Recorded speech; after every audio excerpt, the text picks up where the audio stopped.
Հարավային Աֆրիկյան մի երկրում մի քանի տասնամյակ առաջ, երբ մարդիկ հասկացան, որ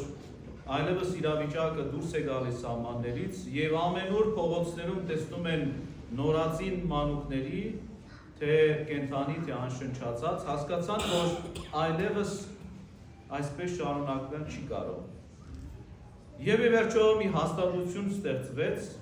մի փոքրիկ շինություն եւ շինության վրա մի փոքրիկ դուռ զետեղեցին։ Դրան վրա գրեցին հույսի դուռ։ Այն մանուկները, որոնք որ իրենց ծնողների կողմից անտեսված էին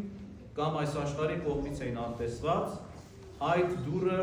ընդունում էր այդ մանուկներին։ Այս հրաշք դուռը տարվա ընթացքում փրկում էր մոտ 50-ից 100 երեխաների։ Երեխաները, որոնք որ պետք է մահանային, տարբեր պատճառներով լքվում էին իրենց ծնողների եւ նորից աշխարհի կողմից այդ հաստատության կառուցումից, ստեղծումից ի վեր այլևս փրկության էին արժանանում եւ դրան վրա գրված էր հույսի դուռ։ Այսօրվա ավետարանական հատվածում Քրիստոս հստակ ասում է, որ ես եմ դուռը։ Հովանու ավետարանի մեջ 7 տարբեր այսպես ասած կարճ նախադասություններ կան, որտեղ որ Քրիստոս ասում է, թե ով է ինքը։ Այսօրվա ավետարանական հատվածում ասում է ես եմ դուռը։ Հովանու ավետարանի ուրիշ տեղեր ասում է ես եմ կենաց հացը։ Այնուհետև ասում է ես եմ ճանապարհը, ճշմարտությունը, կյանքը, լույսը, ես եմ ճշմարիտ որդատունկը եւ այլն։ Երբ որ այս կարճ նախադասությունները, որ Քրիստոս ասում է, մեկը մյուսի կողքին դնում ենք, հասկանում ենք, որ Քրիստոս դուռն է, Քրիստոս եւ կենաց հացն է,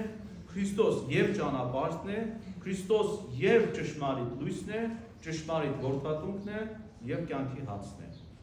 Ուրեմն այդ դրան ճանապարհին, որ յուրաքանչյուրս կոչված ենք ընթանալու, նեղ ճանապարհով դեպի դուռը, որ Քրիստոս է, այդ ճանապարհին Քրիստոս ոչ մեկից մենակ չի թողնում։ Այդ ճանապարհին Քրիստոս լուսավորում է մեզ, մեր մտքերը, սրտերը, այդ ճանապարհին Քրիստոս ցույց է տալիս ճշմարտությունը, եւ ամենակարևորը այդ ճանապարհին Քրիստոս մեզ սնում է երկնավոր հացով։ Եվ ինքը այդ ճանապարհի վրա մեզ առաջնորդում է դեպի հավիտենականություն։ Վստահ եմ, որ կարդացել եք Երանիները, ամբողջ նոր կտակարանը հիմնված է Երանիների վրա։ Առաջին անգամն է, որ Աստվածաշնչի մեջ, նոր կտակարանի մեջ, լեռան քարոզում Քրիստոս հստակ մեզ ասում է Երանի սգավորներին, Երանի հոգով աղքատներին, Երանի հալածվողներին, ովքեր որ արդարության քաղցն ու ծարավն ունեն, 9 Երանիներ կան, եւ առաջին անգամն է, որ ավետարանի մեջ Քրիստոս պարգև է խոստանում։ Եվ այդ պարգևը ոչ թե խոստանում է ասելով հնարավոր է, ոչ թե ասում է գուցե կամ միգուցե դուք այս պարգևներին արժանանաք, այլ հստակ ասում է դուք կարժանանաք հետևյալ պարգևներին ամեն մեկ Երանիի համար։ Այսօրվա ավետարանական հատվածում, որտեղ որ Քրիստոս ասում է ես եմ դուռը, նորից Քրիստոս հստակ ասում է նրանք ովքեր որ կմտնեն այս դռնով, ոչ թե նրանք գուցե փրկվեն, հնարավոր է որ փրկվեն կամ տարբեր կարծիքներ, այլ հստակ Քրիստոս ասում է նրանք կփրկվեն։ Դուռը Քրիստոս ընդունում է բոլոր նրանց առանց խտրականության, թե ովքեր են քայլում դեպի Քրիստոս։ Այս աշխարհը չի ընդունելու մեզ, Քրիստոս հստակ ասեց, եթե ինձ հալածեցին, ուրեմն ձեզ ինչ կանեմ։ Հստակ ասում է, որ հալածեցին եւ խաչը հանեցին, այսինքն եթե ինձ հալածեցին, ուրեմն գուցե դուք ավելի մեծ չարչարանքների արժանանաք Քրիստոսի անվան համար։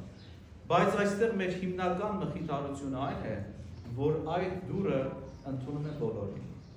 Այսօրվա այդ պատմության մեջ, որի վրա գրված էր հույսի դուռ, նմանապես Քրիստոսն է եւ հույսի դուռը, եւ լույսի դուռը, եւ կյանքի դուռը։ Աֆրիկյան այդ պետության մեջ, որտեղ որ մանուկները լքվում էին,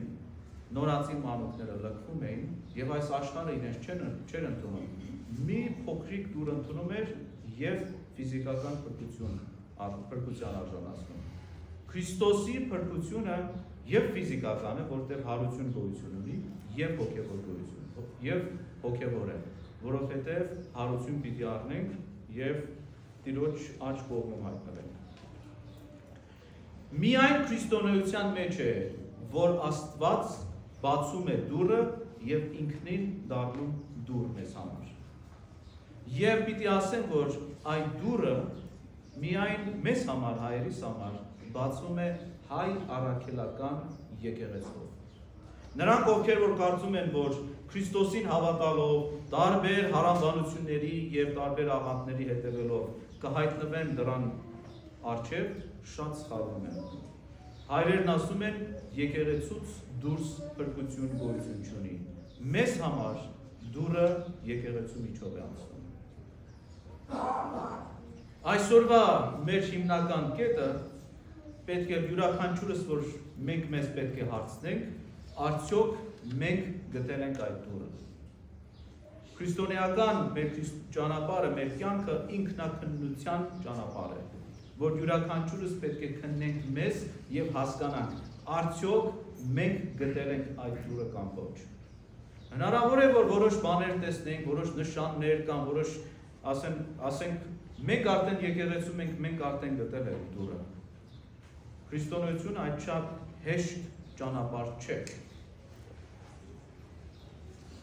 Հիմա մյուս հարցը, ինչպես ենք մտնում այդ դռնով և ինչպես կարող ենք հասկանալ, որ մենք ճշմարիտ ճանապարհի վրա ենք։ Եկեղեցու խորանը համարվում է բաբախող սիրտը մեր հոգևոր կյանքի։ Յուրաքանչյուր օրհնություն գալիս է խորանից։ Յուրաքանչյուր օրհնություն գալիս է եկեղեցուց և ի վերջո խորանից։ Եկեղեցու խորհուրդների հետ, երբ որ հաղորդակցվում ենք մենք, դա կլինի ապաշխարություն, խոստովանություն, զղջում, 3-1 վերցված, դա կլինի մնացած խորհուրդները, սա է, որ մեզ առաջնորդում է այդ դռնով։ Եկեղեցուց դուրս ոչ մի դուռ գոյություն չունի, այդ դուռը եկեղեցու ներսում է։ Մեր քրիստոնեական այս ընթացքում, մեր կյանքի ընթացքում, յուրաքանչյուրս, քանի որ մեր յուրաքանչյուրս ունենք տկար բնություն, մեզ համար ընկնելը հնարավորություն է, բայց դա չի նշանակում, որ պետք է մեղքի մեջ ընկնենք, որ Տիրոջը գտնենք, այդ հնարավորությունը գործածելու և ճշմարիտ դրան ճանապարհով ընթանալու։ Ընկել ես վեր կաց, բայց դա չի նշանակում, որ պետք է շեղվես այս ճանապարհից։ Քրիստոսի երկրորդ գալստյան ժամանակ, Քրիստոս, երբ որ երկրի վրա էր, մեզ հստակ ասեց. երանի նրանց, ովքեր որ կլսեն Տիրոջ ձայնը և կասի, եկեք իմ հոր օրհնյալներ, ժառանգեցեք ձեզ համար պատրաստված հավիտենական կյանքը։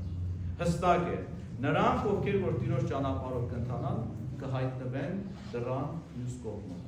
Իսկ նրանք, ովքեր որ Տիրոջ ճանապարհով չեն ընթանա, նրանք բոլորը կհայտնվեն դռնից դուրս։ Մեր երկրային այս կյանքը նման է ավազե ժամացույցի։ Տեսել եք ավազե ժամացույցը։ 3 մաս ունի։ Վերևը, որ ավազը լցված է, մեջտեղը, որով ավազը անդադար սահում է, և ներքևի հատվածը։ Աստված փակում է վերևի հատվածը, որ մենք ոչ մեկ չտեսնի, մեզանից ոչ մեկ չտեսնի, թե ինչքան ավազ կա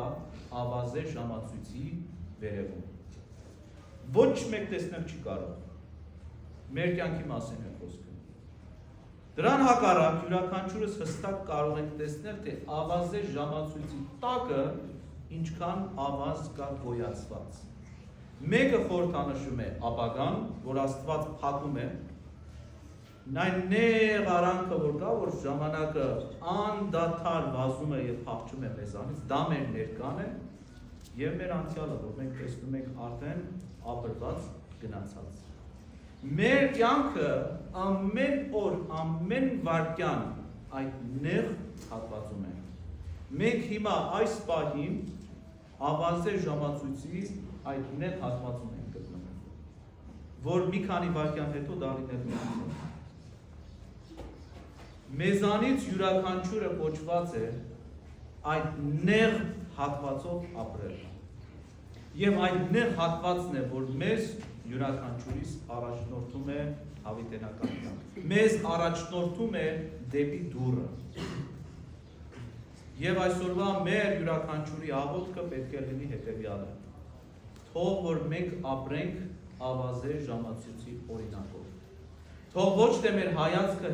հարենք դեպի ժամացույցի վերևը, որ փակված է, ոչ էլ ներքևը, որ անցած գնացած է, այլ մեր հայացքը պետք է հարենք ժամացույցի, ավազե ժամացույցի մեջտեղը։ Մենք այդտեղ ենք միշտ։ Մինչև մեր մահանալը մենք այդտեղ ենք։ Եվ հենց այդտեղ էլ պետք է դիմավորենք Քրիստոսին։ Եվ հենց այդտեղ է գտնվում Տիրոջ դուռը։ Տիրոջ դուռը ոչ վերևն է ավազե ժամացույցի, ոչ էլ ներքևն է։ Եվ մեր յուրաքանչյուրի աղոթքը կրկին անգամ ասում եմ, պետք է լինի հետևյալը. երբ որ գաս Տեր,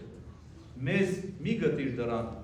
այս կողմում, այլ գտիր այն կողմում։ Եվ թող մեր ականջները միշտ լսեն եւ միշտ ցանկանան լսել. եկեք իմ հոր օրհնյալներ խոսքը եւ խոստումը, ոչ թե արժանանանք, գնացեք ինձանից անիծյալներ պատժին։ Ամեն։